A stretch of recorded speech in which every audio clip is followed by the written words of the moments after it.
Unaware the wife he divorced had just won a $500 million contract, he mocked her as a failure to marry his mistress. What she did next crushed them both. He didn't just divorce her. He stood in the narrow hallway of their small house, divorce papers in one hand and car keys in the other, and told her she was nothing while his soon-to-be new bride, Tessa, was already waiting for him so they could plan their wedding. That night, Emma Hayes stepped out of her workshop, still smelling of metal and machine oil, the weight of a locked drawer behind her, the same drawer that held a finalized $500 million engineering contract, signed in her name alone and protected by a strict NDA. She was tired, fragile, and still foolishly hoping her husband might one day be proud of her work.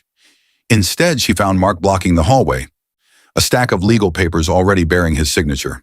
"It's done," he said with a smirk, waving them like a victory flag. "I'm moving on with someone who actually has a future. Tessa and I are planning the wedding.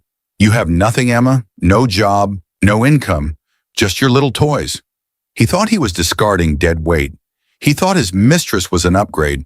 He thought the divorce would set him free. What he never imagined was this.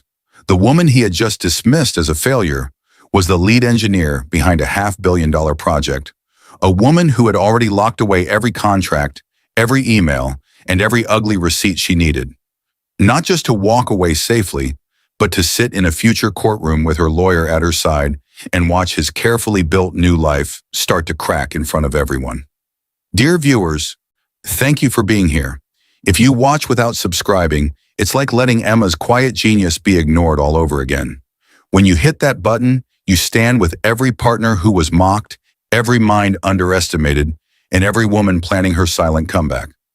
Please subscribe now and tell me in the comments where you're watching from. The moment the lock clicked, Emma Hayes, 31, quiet in manner but brilliant in mind, felt fear and triumph crash together inside her chest. Her private workshop sat behind a heavy sliding door at the very back of the small house she shared with her husband. To visitors, it was the storage room. To Mark, it was that place where Emma hides. Only Emma knew it was the heart of her life's work. Today, it held proof that her life had already changed. The overhead strip lights hummed on. For one full second, she couldn't breathe. On her steel desk lay a folder so thick it almost bowed.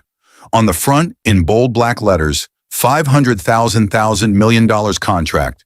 Finalized underneath, in clean type, Emma L. Hayes, lead engineer, Modular Structural Innovations Limited.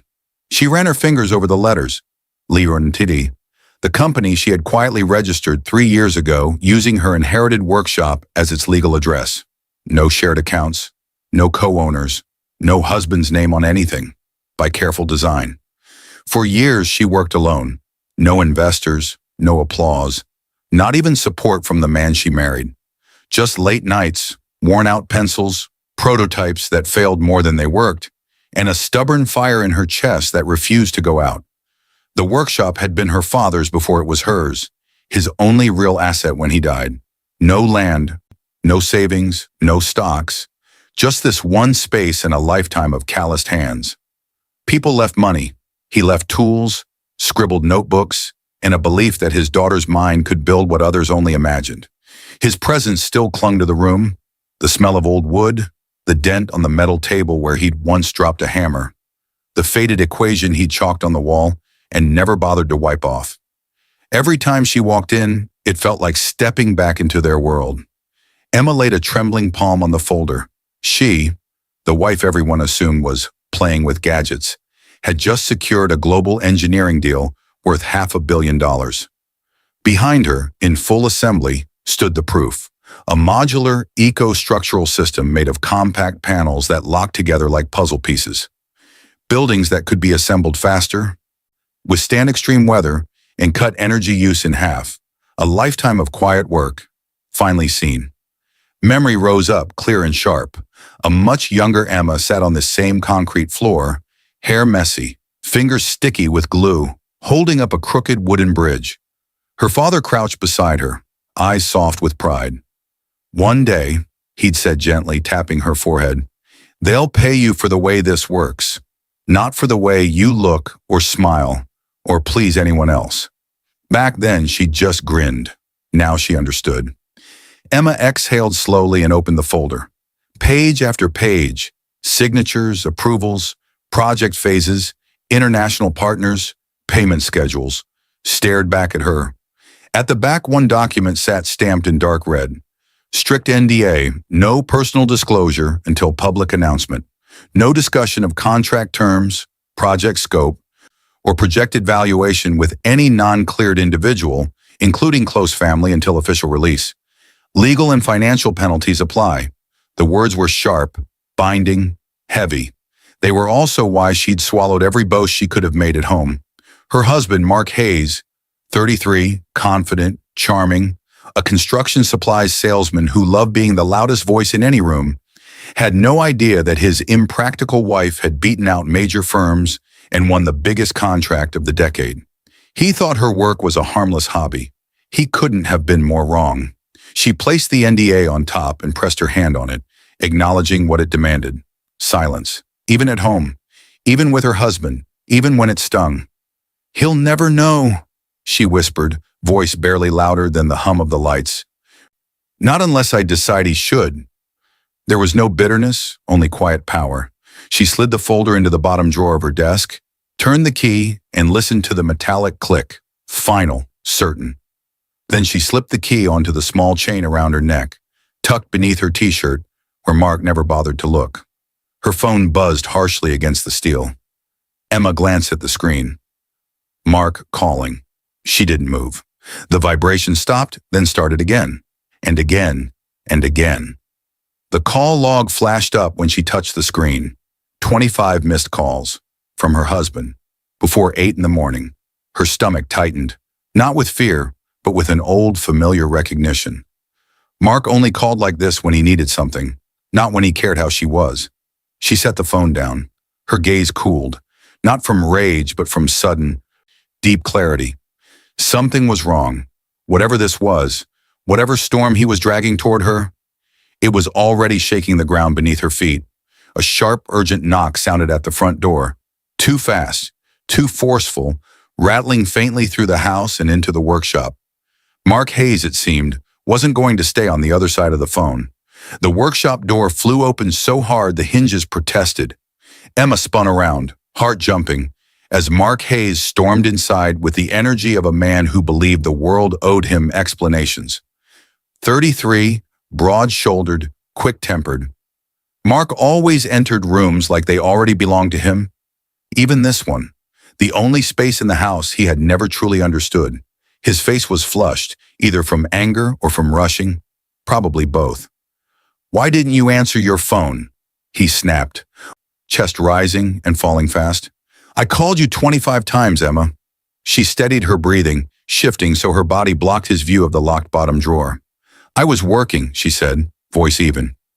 Mark's eyes swept over the workshop. Wires, sketches, scattered tools. The large emerald green prototype half hidden beneath a fitted tarp. To him, it all looked like clutter, like a child's project that had taken over adult space. He snorted. "Working? Emma, this isn't work. This is you playing with your toys again." The words landed like cold water, familiar, overused, worn into her. She didn't flinch this time. He always used that tone when her dreams didn't center him, when her focus wasn't on applauding his efforts or listening to his complaints about clients. He strode farther into the room, pacing like a manager delivering a warning, not a husband speaking to his wife. "You need to stop hiding in here. It's embarrassing. Real adults get real jobs. I told you last year, you should have shut all this down and taken something steady, something that actually pays." Emma's eyes flicked for the briefest second to the drawer with the $500 million contract and NDA. The urge to laugh almost rose in her throat, bitter and sharp. She swallowed it down. She couldn't tell him. Not yet. The NDA wasn't just ink.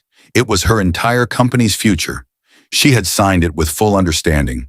No disclosure, no bragging, no casual mentions over dinner, not to spouses, not to friends, not even to Mark, who would be the first person to turn her success into a weapon if things ever soured.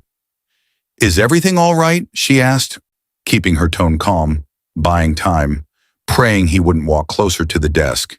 If he opened that drawer and forced the truth out, she'd be the one in breach, not him. Mark scoffed, offended that she'd even ask. I came to tell you I'm going to work early. Big day, important clients. Clients with actual money. His gaze slid across the room again, dismissive. Unlike this. Her chest ached. Another memory, older, sharper, rose to the surface. 2 years earlier, bills spread across their small living room table. Rent notice on top. Emma at the corner, laptop open, polishing a grant proposal for what would later become Modular Structural Innovations Ltd. Mark had walked in holding a printed job listing. Could you just be normal for once, he'd said. Apply for a stable office role. This engineering thing is never going to pay off. We need real income, Emma, not your experiments. Back then, she'd lowered her gaze, folded her ambitions smaller to keep the peace. Now she knew the cost of that silence. The memory faded, and she was back in the workshop with the same man, the same dismissive look, the same impatience etched into his features. Emma forced her face to stay calm. Arguing wouldn't help. The NDA bound her. His ego had never needed an excuse. Mark checked his watch dramatically. Anyway, don't wait up tonight. Might be a long one. Start of something big, you know? He turned toward the door. That was when she saw it. A faint smear on his collar. Light pink. Lipstick. Her whole body went still. Her first instinct reached for any excuse. Paint, maybe, or a smudge from a colored folder. But Mark didn't work with paint. And she didn't own a lipstick in that shade. She barely wore any at all. The smear had a slight shine. Dust didn't shine. Dust didn't leave clean, curved edges. Mark noticed her staring. What? He said, glancing down and brushing his collar with forced casualness. This? Probably from some samples at the office. Samples didn't look like someone's mouth had been there. Emma said nothing. The NDA kept her from revealing her triumph, but it didn't explain away the hollow feeling forming in her chest. She simply nodded and stepped aside, letting him pass without another question. Mark walked out of the workshop without so much as a backward glance. The door clicked shut behind him, leaving the air heavier than before. Emma stood alone, heart beating in the quiet. She moved toward her desk and rested her hand on the locked drawer, grounding herself on the contract's solid reality. The lipstick stain had carved a new thin line inside her, small but deep. Something was wrong. Something had been wrong for a long time, and now the surface cracks were finally starting to show. Far down the hallway, his muffled voice floated back through the partly open front door, along with a sound that did not belong in their house at all. A light, unfamiliar laugh. A woman's. By mid-morning, the unease in Emma's chest refused to quiet. Mark had rushed out so fast he'd left a brown envelope on the kitchen table. Documents for a client meeting, judging by the logo in the corner and his hurried scribble. Need for 11 a.m. pitch. Bringing it to him was the reasonable thing to do. That was what she told herself as she drove. It wasn't jealousy, she insisted. It wasn't the lipstick. It wasn't the sound of that strange, light laughter drifting through the front door as he left. It was simply the responsible choice. But her hands tightened on the steering wheel anyway. The building's glass doors swallowed her reflection as she stepped through them. Inside, the air was cool and crisp. Phones rang. Printers whirred. People moved with purpose from desk to desk. Emma clutched the envelope a little closer. At the front desk, the receptionist looked up with a practiced smile. Before Emma could speak, a voice floated from the hallway. "Oh, you must be Emma." Emma turned. The woman walking toward her was exactly the type people noticed. Late 20s, about 29, sleek dark hair, a fitted blouse and pencil skirt, heels that clicked confidently on the floor. Her lipstick was a soft pink. The same shade Emma had seen on Mark's collar. "I'm Tessa," she said, extending her hand. "Tessa Clark. I work with Mark." Her smile was warm, but there was a glint behind it. "He talks about you all the time." The way she lingered on you felt deliberate. Emma shook her hand. The perfume hit her first. Light, sweet, familiar now that she recognized it from Mark's shirt the night before. "I'm just dropping off some documents he forgot," Emma said, raising the envelope. "Oh, you're so thoughtful," Tessa replied with a soft laugh, her fingers brushing the edge of Mark's desk as they walked toward it. He gets so distracted in the mornings. Mind always racing. So many things he's trying to juggle. Her tone made distracted sound like a compliment. Emma's stomach pulled tight. Tessa stopped at Mark's workstation and set her hand on the back of his chair with the ease of someone who did it often. He's out in a client meeting, she said. Important one. You know how he gets, can't sit still when he feels something big coming. Right, Emma said quietly. He mentioned he had a busy day. Busy is kind of his default setting, Tessa said, a small smile tugging at the corner of her mouth. We're usually here late together. Early mornings, late nights. Her fingers tapped the desk near 2 coffee cups, still sitting side by side. Same brand, same order, one still slightly warm. It's easier when someone understands your rhythm. The words sounded harmless on the surface. Underneath, they weren't. Emma's chest tightened. She didn't want to jump to conclusions. People worked late. Co-workers brought each other coffee. None of that was illegal, but Tessa's tone, Tessa's small, knowing pauses, the lipstick, the perfume, pieces were starting to lean toward each other, waiting to connect. 2 employees walked past the doorway behind them. One leaned toward the other. Does she not know? The whisper slipped out, just barely above the noise. Emma's shoulders went rigid. The 2 co-workers noticed her stillness and quickly moved down the hall, eyes forward, faces blank. Tessa's smile stretched a little wider, like she had heard the whisper too and chosen not to care. Some people keep secrets to protect others, she said lightly, reaching for the envelope in Emma's hands without asking. I'll give this to him. He's lucky you brought it. Emma let it go. The envelope, the moment, the illusion. Her mind scrambled through memories. Mark turning his phone face down, his sudden late nights, his defensiveness, the lipstick, the perfume, the whisper, the way Tessa's hand lingered on his chair. Thank you, Emma managed, though her throat felt tight. Of course, Tessa said. Mark is fortunate. Not everyone would go out of their way like this. That kind of devotion is rare. The word devotion landed like a small blade. Emma stepped back, needing air. The office, with its bright lights and neutral carpets, suddenly felt suffocating. She turned toward the glass doors. Just before pushing them open, she glanced back. Tessa had already settled into Mark's chair, turning slightly side on, fingers lazily tracing the edge of his keyboard. She stared at the empty space where his body usually sat and smiled like she was waiting for him to come back to her desk, not theirs. Emma pushed through the doors, the cool air of the lobby giving way to the harsher heat outside. Her phone buzzed in her hand as she crossed the threshold. A new text message flashed across the screen from an unknown number. The preview line read only, "If you're Emma, you deserve to know the truth about Mark." Emma didn't open the message right away. Her thumb hovered over the screen, but her mind was still caught in the image of Tessa in Mark's chair, the sound of that whisper in the hallway. She slipped the phone into her bag, telling herself she'd read it later, when she was calmer, when she wasn't standing in a parking lot outside her husband's workplace with her heart lodged in her throat. But the universe, or fate, or simple bad timing wasn't finished with her yet. As she moved toward a side exit that led to the staff parking area, Emma pushed against a heavy door and froze.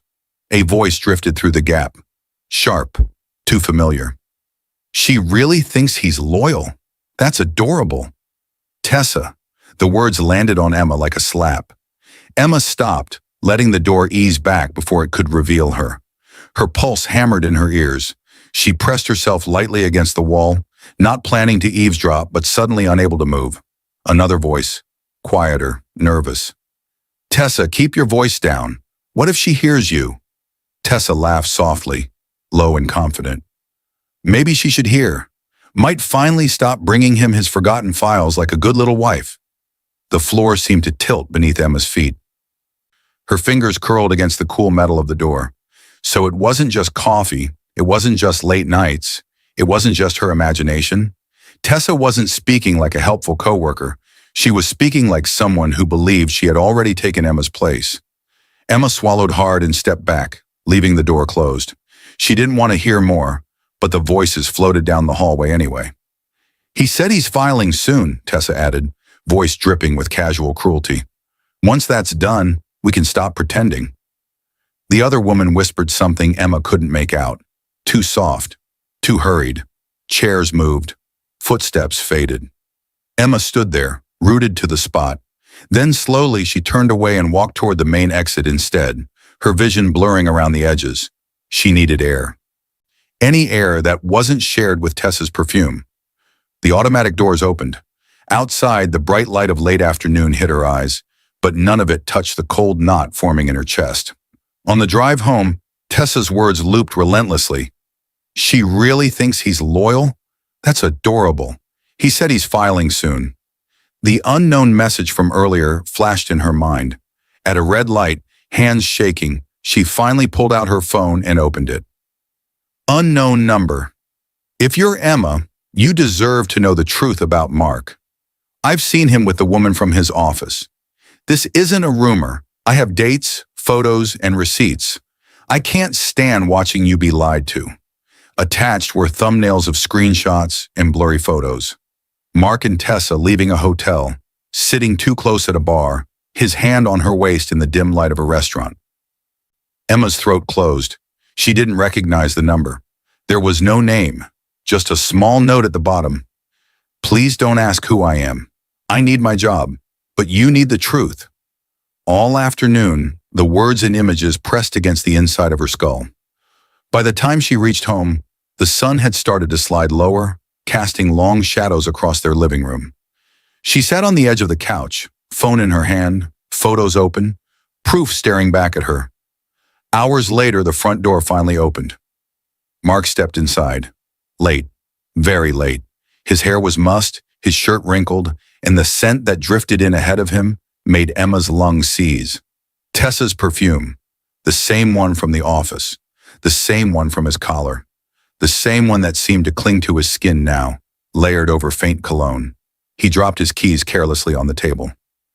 Long day, he muttered, not looking at her. Don't start anything. Emma stepped forward anyway, heart pounding, but voice surprisingly steady. Mark, she said, is there someone else? He froze. A moment stretched long and thin. Then he turned, eyes narrowing as if she'd insulted him. Someone else? He repeated, scoffing. Why would I need someone else when I have a wife who doubts everything I do? I don't doubt everything, she said softly, but you're always gone. You come home late. You smell like hard work? He cut in, voice sharp. You wouldn't understand that. Not with your little projects. He flicked his hand toward the hallway leading to her workshop as if swatting away a fly. Her heart cracked at the word. Projects. Her life's work. Her $500 million contract, reduced to a hobby in a single syllable. I'm serious, Mark, she tried again. Please, just tell me the truth. If there's someone who believes in me, he snapped. Someone who doesn't drag me down. Someone who thinks I'm capable of more than this. He gestured around the house as if the life they'd built together were cheap wallpaper he was tired of looking at. The blow stole her breath. He grabbed his jacket again, clearly done with the conversation. I don't have time for this. I'm going out. The door slammed so hard the frame shook. The house fell utterly silent. Emma stood in the hallway, the unknown message still open on her phone, photos staring up at her like witnesses. Her legs felt weak. Slowly, she walked to her workshop, pushed open the cold metal door, and went straight to her desk. She laid her hand on the drawer holding the $500 million contract. He had no idea that the woman he just dismissed as nothing was the one who had already secured a future most people would never touch. She couldn't reveal it, though. Not yet. Not without risking everything she'd built. Her phone buzzed again, breaking the quiet. Another message, this time from a second unknown number. On the screen appeared a single sentence. If he's already talking about filing, you should prepare yourself. He's more serious than you think. The days that followed blurred into each other. Cold dinners, slammed doors, Mark coming home later and later. Emma didn't confront him again. Instead, she quietly forwarded the anonymous screenshots and messages to a private email folder, and after a long night of shaking hands and deep breaths, to a lawyer recommended by one of the senior engineers on the project board, just in case, she'd written. She hadn't used the word divorce, not yet. Mark, meanwhile, acted like nothing needed fixing, except her. By the end of the week, the storm finally crashed through the front door. It burst open with a force that rattled the frames on the walls. Emma flinched before she even looked up from the notes she'd been scribbling in her workshop. Mark stormed in, gripping a thick stack of papers, jaw clenched, eyes bright with ugly determination. He didn't even bother to close the door behind him. "Emma," he barked, "come here. We're doing this now." The finality in his tone made her chest tighten. She wiped her hands on a cloth, though they were already clean, and stepped into the hallway. Each step felt heavier than the last.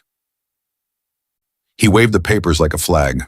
"It's done," he said, a triumphant smirk twisting his mouth. "I already signed. You just need to add your name." Emma's gaze dropped to the top page. Petition for dissolution of marriage. Her fingers went numb. "Divorce," she whispered, even though the word was staring right at her. Mark crossed his arms, unbothered by the way her world had just cracked. "Don't act surprised. Let's stop pretending this marriage works. You're stuck in your fantasies. I'm done waiting for you to grow up." Her throat tightened. She wasn't silent because she agreed. She was silent because she was pinned between two brutal truths, the NDA and the man in front of her. The contract, the project, the company. Years of work, the promise she'd made to protect it all. Mark mistook her silence for weakness. He stepped closer, dropping his voice to a cold whisper. "Face it, Emma, you're going nowhere. You have no business, no real income, no achievements anyone cares about." He jerked his head toward the workshop. "Just toys." Toys, her invention had already been valued in writing at $500 million, but to keep it, she had to keep quiet. She thought of telling him, of throwing the truth in his face, of watching his expression shatter. But if she broke the NDA, the deal could collapse. Her team would suffer. Years of sacrifice, hers and her late father's, would be wasted. She opened her mouth. Only a shaky breath came out. Mark smirked, reading it as surrender. "Good. Sign it." He straightened, confidence swelling. "I'm moving on with someone who actually has a future, not a dreamer." The name arrived before she could stop it. "Tessa?" she whispered. His eyes flickered, just for a second, before he recovered. "I'm getting married again. Quickly. Tessa deserves better than waiting around while you cling to this mess." He gestured vaguely around the house. "We're already planning the wedding. Something real, something beautiful, something I can finally be proud of." The words almost knocked her to her knees. He wasn't just leaving. He wasn't just cheating. He was discarding her for the woman who had laughed about her in office hallways. A pen clattered at her feet. He dropped it on purpose. "Sign," he snapped. "Don't make this messy. You know you can't afford a fight. You have nothing in your name. No savings, no real job." His gaze flicked to her worn jeans and simple t-shirt. "Be smart for once." Those words landed deeper than any insult before. He truly believed she was nothing. Emma closed her eyes for a moment. She saw her father's hands guiding hers. The prototypes stacked in the workshop. The contract locked safely away. The email her lawyer had sent that morning. "Do not discuss your project with him yet. Document everything. Let him reveal who he is." She inhaled slowly and opened her eyes. "I'm not signing anything tonight," she said softly. His jaw jumped. "Excuse me? I'll have my lawyer look at it first." The word lawyer made a flash of unease cross his face. He hid it quickly behind a scoff. "Fine," he bit out. "Do what you want, but this is happening, with or without your performance." He snatched the papers away from her and slammed them down on the small console table by the wall. "I'm late. Tessa's waiting. We've got a wedding to plan." He grabbed his keys and walked out, slamming the door so hard the pictures rattled again. The house fell quiet, like it was exhaling after being punched. Emma stood there in the hallway, the divorce papers lying crooked on the table, her hands trembling. After a long moment, she picked them up, carried them into her workshop, and laid them carefully beside the drawer that held the $500 million contract. One stack represented the future he was choosing. The other, the future he had never believed she could have. She rested her palm on the locked drawer, drawing strength from the solid wood, from the truth he still didn't know. Her phone buzzed on the desk. She wiped at the tears she hadn't realized were falling and picked it up. A message from Tessa. "Tessa, he's mine now. Move on." Emma's breath caught. Just below it, another notification appeared, this time from the project board's secure channel, the one that never pinged without reason. Subject line: Mandatory final review. Your presence required. The timing was brutal, or perfect, depending on which future she chose to step into. And months from this night, after signatures were inked and the divorce was final, Mark would stand beside Tessa as her husband, convinced he had traded up, mocking the failure he believed Emma to be, with no idea what was coming for them both. The sob tore out of Emma before she could stop it, raw, sharp, and deep enough to shake her entire body. The door had barely stopped vibrating from Mark's exit, the words, "He's mine now." "Move on," from Tessa, still glowing on her phone screen when everything inside her finally broke. She sank to the workshop floor, knees hitting the cold concrete, the divorce petition and attached documents sliding from her hand and fanning out around her like wreckage. Her breaths came in short, painful bursts. Her fingers shook so badly she could hardly keep them pressed against the ground. It felt as if everything had collapsed at once. Tessa's message, Mark's cruelty, the new wedding he was already planning, the way he'd spoken to her like she was an anchor he needed to cut loose. Her vision blurred with tears she couldn't hold back. If anyone had walked in then, they would have seen a woman shattered. Quiet genius, loyal wife, discarded dreamer. No one walked in. No one knocked. No one came back for her. Not even the man who had once promised to choose her first. When the first wave of grief loosened its grip, her sobs thinned into ragged breaths. She sat back slowly, wiping her face with trembling fingers. The workshop felt huge and hollow around her, every familiar tool now watching her like a silent witness. The only sound was the ticking of the old wall clock, one she and her father had fixed together when she was 10. She remembered how proud he'd been when she'd adjusted the tiny gear and made the hands move again. Back then, things broke and could be repaired. Now it felt like some things were only meant to break. Her phone lay on the floor beside her. It buzzed suddenly, vibrating against the concrete. She flinched and reached for it. A new email notification lit the screen, this time from the project board's secure channel, the one she'd seen earlier when everything with Mark first spiraled. Project board, mandatory final review, confirmed. Public announcement scheduled in 2 weeks. Emma stared at it, eyes still wet. 2 weeks. In 2 weeks, the world would know her name. In 2 weeks, the contract locked in her drawer would become public knowledge. In 2 weeks, there would be no more hiding, not from the industry, not from investors, not from anyone who had ever called her nothing. Her chest tightened, not with pain this time, with something else she'd forgotten she still had. Power.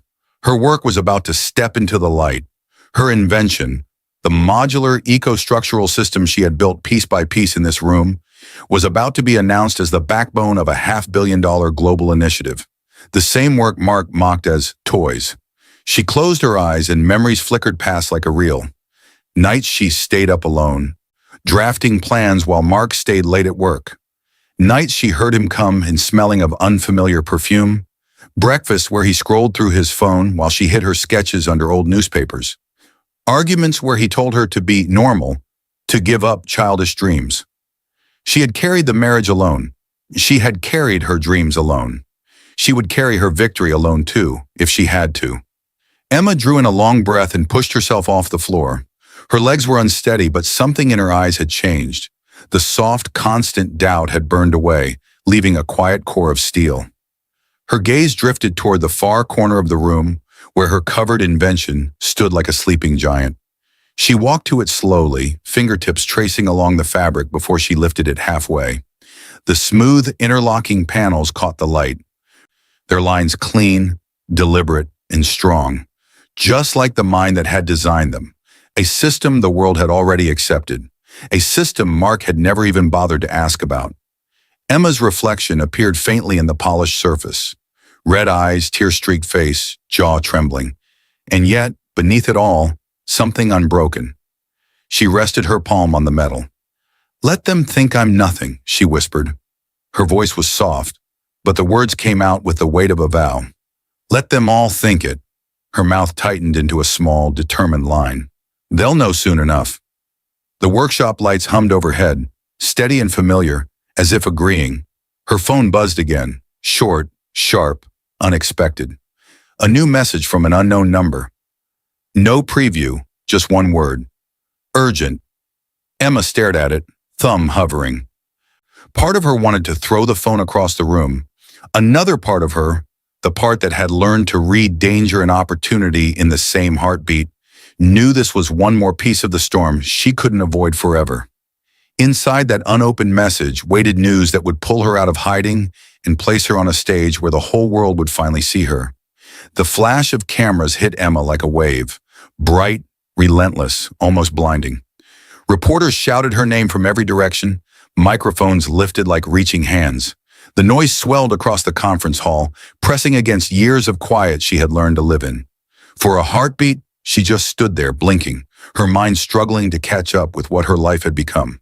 Behind her, on the stage, stood the fully assembled modular eco-structural system, sleek interlocking panels rising into a complete structure. The banner above it read, Global Eco-Infrastructure Initiative Lead Engineer, Emma L. Hayes. 2 weeks had passed since that night on the workshop floor. 2 weeks since Mark's divorce papers. 2 weeks since Tessa's text staking her claim. 2 weeks since the board email that had ended her hiding.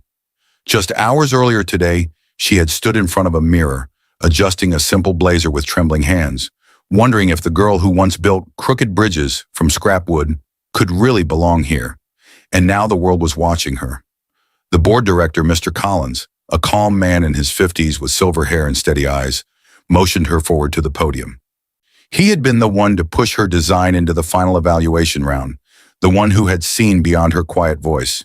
Today, his voice rang across the hall, we present the mind behind the most advanced modular eco-structural system in the industry, a system that will change how we build, where we build, and who can afford safe, sustainable housing. Applause exploded, loud, echoing, almost unreal. Emma stepped up to the microphone. Her hands were still unsteady, but her spine straightened with each step. She wasn't used to being seen. Her life had been spent at drafting tables, not on stages, in shadows, not in lights. But here she was. As the cameras clicked and flashed, she inhaled slowly. She remembered every night Mark had rolled his eyes at her work. Every time he called it a phase, every snide comment about real jobs, every moment he'd made Tessa feel like an upgrade. Those memories no longer felt like chains. They felt like fuel. Thank you, she began, her voice calm and clear through the speakers. Thank you for believing that innovation can come from small garages and quiet workshops, for believing that ideas built in silence can still speak loudly to the world. The room listened. Her invention gleamed behind her, proof of everything she'd fought for. The world, for the first time, wasn't laughing, it was listening. After the press conference, she moved through clusters of industry leaders and investors. Your design is extraordinary. Decades ahead, you've changed how we'll respond to disasters. We'd like to partner with your company. Emma shook hands, nodded, smiled politely. Part of her felt like she was watching someone else, another woman with her name, her face, her brilliance, but none of her scars. Across the hall, a row of screens played the live broadcast. On one of those screens in a busy restaurant across town, Mark Hayes froze. He had been mid-laugh, a fork halfway to his mouth, holding the attention of a few friends as he bragged about plans with Tessa, where they'd honeymoon once the divorce was finalized, how free he'd feel once everything with Emma was over. At their table, Tessa scrolled through her phone, only half listening. The TV above the bar cut to breaking news. And in a stunning victory, engineer Emma Hayes has secured a $500 million contract as lead designer for the Global Eco-Infrastructure Initiative. Mark's hand went slack. The fork clattered onto his plate. On the screen, Emma shook hands with international partners, her posture straight, her expression composed, cameras flashing all around her. Tessa glanced up, annoyed at the sudden silence, then froze too. Wait, she breathed. Is that your Emma? Mark leaned forward, eyes wide, color draining from his face. That's Emma? He said her name like he hadn't known her at all. Like the woman on the screen and the woman in his memories were two different people. The banner below the broadcast left no room for doubt. Local engineer Emma Hayes wins $500 million contract. At the corner of the screen, the footage showed her standing beside Mr. Collins, fielding questions from global media like she'd been doing it all her life. Tessa's gaze slid sideways to Mark, suspicion sparking. "You didn't mention," she said softly, "that your ex was this Emma." He couldn't answer. His mouth was dry. His thoughts were a mess of disbelief and panic. Emma, miles away, felt a strange chill run over her skin as she left the stage and stepped into a quieter hallway. She couldn't explain it, but something in the air had shifted, as if one chapter had just slammed shut and another had opened, whether she wanted it or not.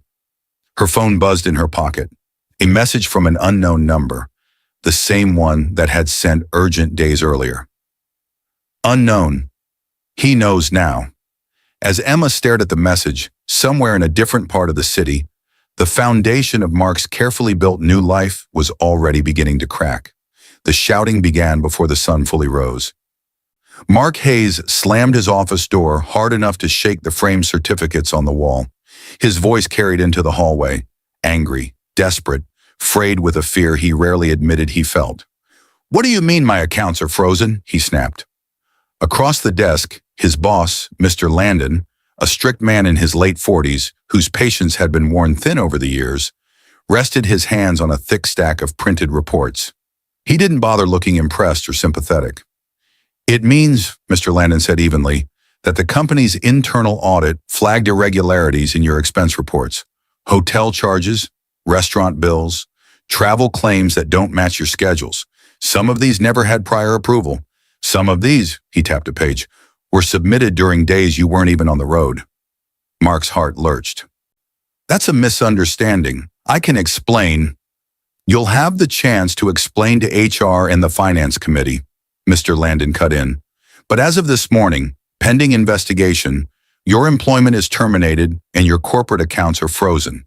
The word hit like a blow. Terminated. He swallowed hard, throat suddenly dry. "You can't just—" "We can," Mr. Landon said, finally meeting his eyes. "You've been warned before about blurring personal and business expenses. We now have evidence you ignored those warnings. Some of these transactions," he slid a highlighted page across, "are at hotels near your home, on days you told us you were meeting out-of-town suppliers." The hotel names glared up at him, the same ones from his nights with Tessa. Mark's pulse hammered. Security was called. Procedure. "Nothing personal," the guard said, almost bored. He was walked through the open office in a silence thicker than any applause he'd ever bragged about. Conversations hushed as he passed. Phones lowered. "Did you hear?" someone whispered. "They caught him faking expenses. Always knew there was something off. Didn't his ex-wife help him with his old proposals?" He kept his head down. By the time he reached his car, his hands were shaking. His phone buzzed. For a brief, stupid moment, he hoped it was Emma. Then he remembered the courtroom date on his calendar, the way she had stared through him after the press conference had aired on every screen in town. He pulled out the phone. It was from Tessa. "Tessa, I saw the news from your office. Fired? Accounts frozen?" Another message followed faster this time. "I told you I wanted stability, Mark. I didn't leave my safe life to babysit a man who can't keep his job." His chest tightened. He typed, "We'll figure it out. It's temporary. I still have savings." Her reply cut through him. "Your accounts are being investigated. That means my name gets dragged in too. I didn't sign up for this. I signed up for the man who looked like he had it all together." A pause. "Don't come over tonight. I need space." He stared at the screen, disbelief turning to panic. First his job, now his upgrade. He slammed his fist against the steering wheel, but the only thing that changed was the ache in his hand. His mind flashed back to the restaurant TV. Emma in tailored blazer and calm confidence, shaking hands with leaders. A banner announcing her $500 million contract. Reporters calling her visionary. The woman he'd walked away from. The woman he'd mocked as nothing. He drove without thinking, his body on autopilot while his mind scrambled. Streets blurred, traffic lights changed. Eventually, he ended up on a road his car remembered, even when his pride wouldn't. Emma's street. He slowed in front of her house, smaller than he remembered, yet somehow more solid than anywhere he'd been in weeks. He got out and walked up the path with unsteady steps, his once easy swagger gone. He knocked, not with the arrogance of a man demanding answers, but with the desperation of someone whose excuses had finally run out. The door opened. Emma stood there in a simple sweater and jeans, hair pulled back, no makeup. Her face was calm, too calm. Seeing her like that made his chest twist. "Emma," he said, breathless. She looked at him, expression neither cold nor warm, just distant, detached, as if she'd finally stepped out of a fog and was seeing him clearly for the first time. He swallowed hard. "I made a mistake. I know that now. I didn't understand what I had." His voice scraped. "I saw you on the news. You're incredible. You're brilliant. You always were. I was just too stupid to see it." Silence stretched between them. He stepped closer. "Please, just give me a chance. Let me fix this. Let me come home." The faint hum of the workshop's lights filtered from the back of the house. The same room he once dismissed as a place for toys. Emma inhaled slowly. Her voice was quiet but firm when she finally spoke. "The court will handle everything." The words landed heavier than shouting ever could. They weren't cruel. They were final. Before he could speak again, she closed the door gently. The latch clicked. Mark stared at the wood grain, feeling the weight of everything he'd thrown away, pressing down on his shoulders like a collapsing roof. Inside, Emma leaned against the door for one long, steady breath. Not a breath of revenge, just release. Her phone buzzed on the hallway table. She picked it up. A new message from Ms. Grant, her lawyer. "We're ready for tomorrow. Bring all documents, especially anything related to his expenses. This will go in your favor." Thunder rolled somewhere in the distance, not outside but inside the life Mark had tried to build. Tomorrow's courtroom wouldn't just finalize their separation. It would expose secrets he never imagined she already knew. The tension in the courtroom was so thick it felt like a wall. Mark Hayes walked in and felt every pair of eyes turn toward him. Whispers fluttered through the benches like restless birds.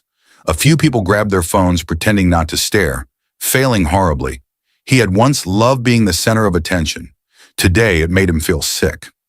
Emma was already seated at the plaintiff's table beside her lawyer, Ms. Grant, a sharp-minded woman in her early 40s, whose calm silence could cut deeper than any insult. Emma sat straight, her posture relaxed but unshakable.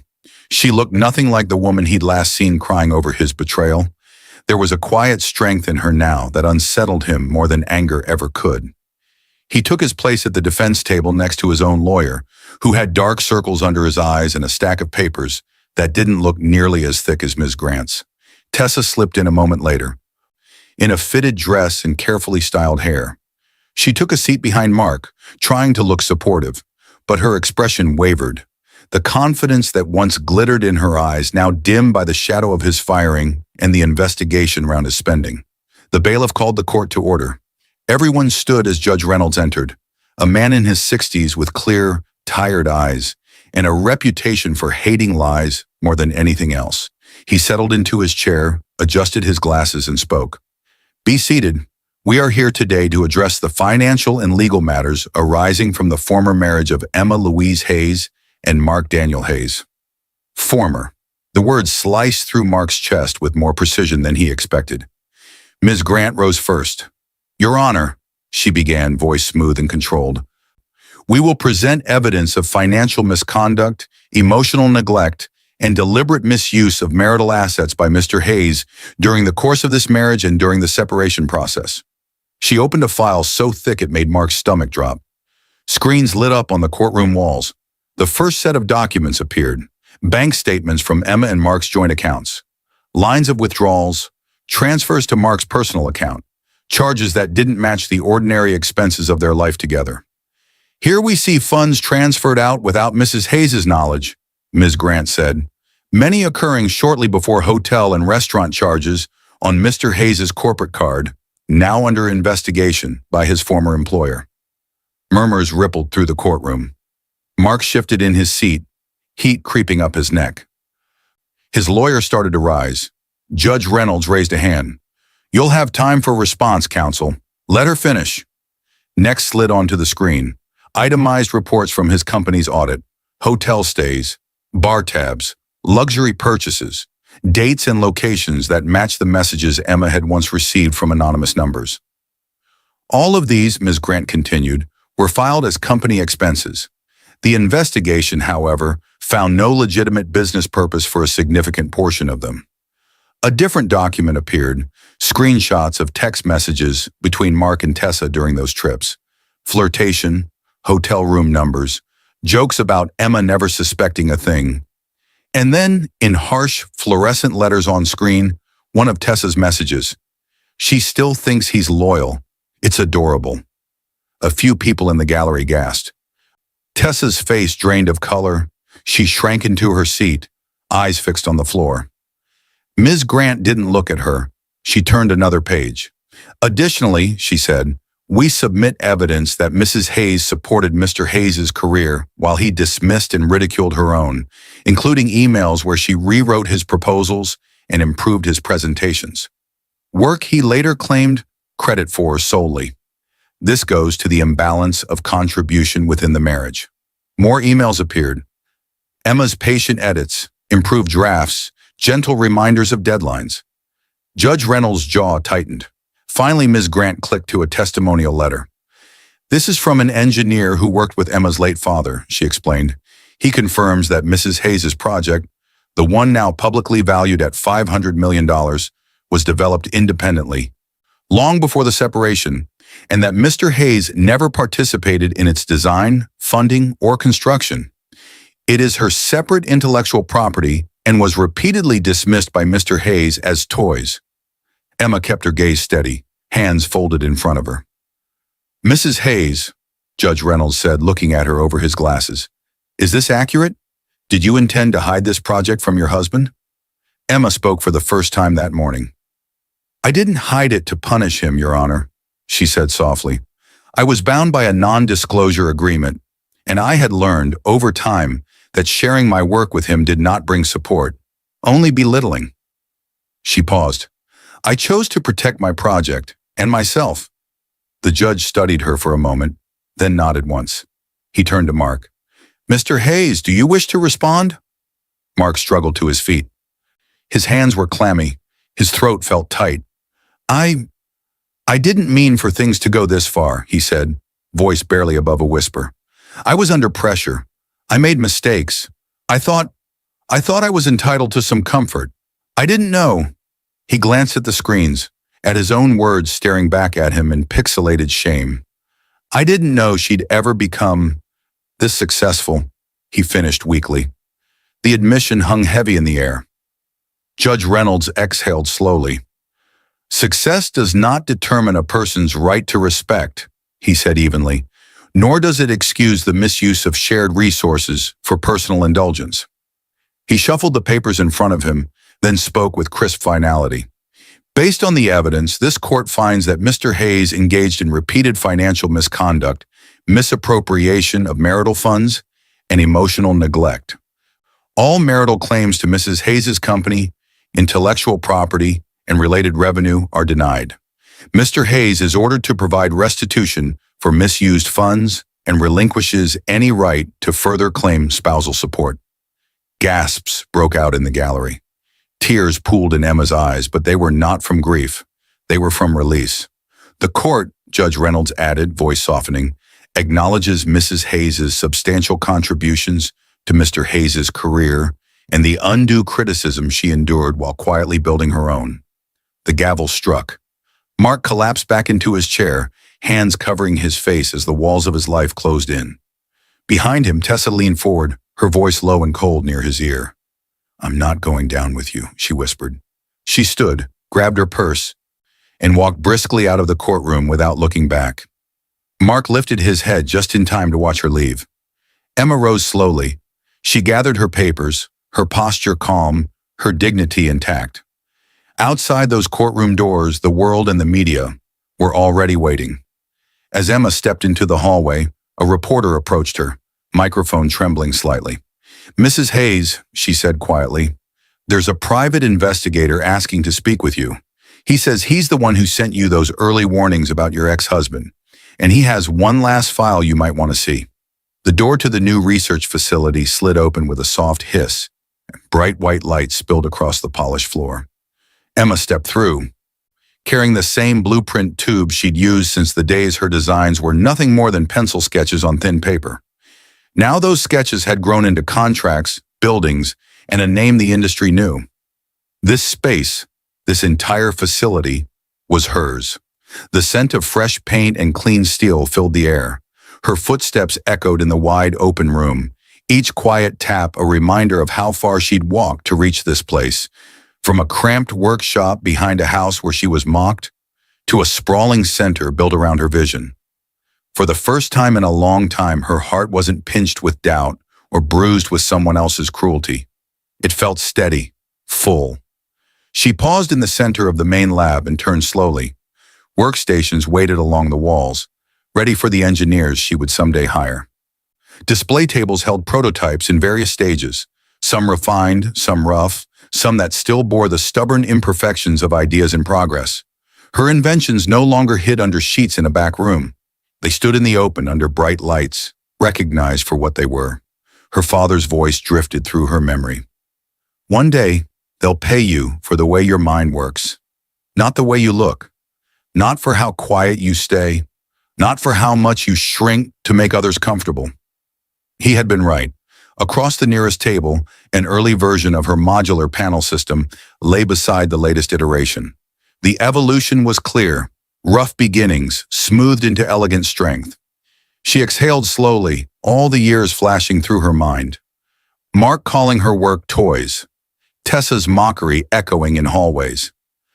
Divorce papers thrown at her like trash, anonymous messages warning her of betrayal, the NDA that forced her to hold her tongue, the press conference where the world finally listened, the courtroom where the truth stood taller than his excuses. He had left her convinced she was nothing. She had become more than he could ever comprehend. Emma ran her fingers along the edge of a panel, watching her reflection shift slightly in the metal. Older, stronger, eyes carrying both history and hope. I didn't crush them with anger, she said quietly. I crushed them just by becoming who I was always meant to be. Silence settled comfortably around her. Through the glass wall at the far end of the facility, morning light poured in, casting clean lines across the floor. This was no longer a hallway she was being pushed down by someone else's choices. It was a path she had built herself. She walked toward the large glass doors, each step measured but relaxed. When she approached, the sensors triggered. The doors slid open for her, then closed gently behind her, like the soft, permanent closing of a chapter that had once nearly broken her. Outside, the world waited, not to doubt her, but to work with her, to invest in her, to build with her.